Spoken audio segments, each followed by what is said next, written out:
بسم اللہ الرحمن الرحیم۔ حضرت سے ایمان کے متعلق سوال کیا گیا تو آپ نے فرمایا ایمان 4 ستونوں پر قائم ہے: صبر، یقین، عدل اور جہاد۔ پھر صبر کی 4 شاخیں ہیں: اشتیاق، خوف، دنیا سے بے اعتنائی اور انتظار۔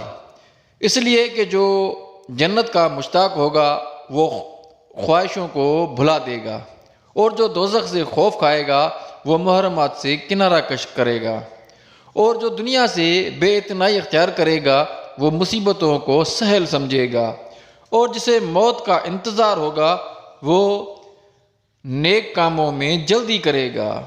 اور یقین کی بھی 4 شاخیں ہیں: روشن نگاہی، حقیقت رسی، عبرت اندوزی اور اگلوں کا طریقہ کار۔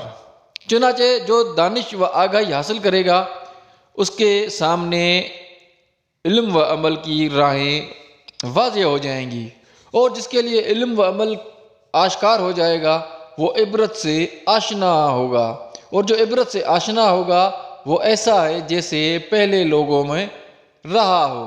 اور عدل کی بھی 4 شاخیں ہیں: تہوں تک پہنچنے والا فکر اور علمی گہرائی اور فیصلہ کی خوبی اور عقل کی پائیداری۔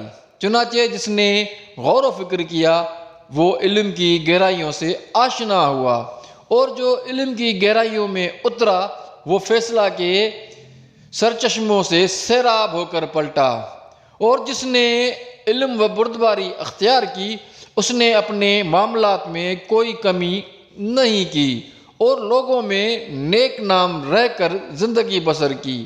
اور جہاد کی بھی 4 شاخیں ہیں: امر بالمعروف، نہی عن المنکر، اور موقعوں پر راست گفتاری اور بد کرداروں سے نفرت ہے۔ چنانچہ جس نے امر بالمعروف کیا اس نے مومنین کی پشت مضبوط کی، اور جس نے نہی عن المنکر کیا اس نے کافروں کو ذلیل کیا، اور جس نے تمام موقعوں پر سچ بولا اس نے اپنا فرض ادا کر دیا، اور جس نے فاسقوں کو برا سمجھا اور اللہ کے لیے غضبناک ہوا اللہ بھی اس کے لیے دوسروں پر غضبناک ہوگا، اور قیامت کے دن اس کی خوشی کا سامان کرے گا۔ نہج البلاغہ الحکمت 30۔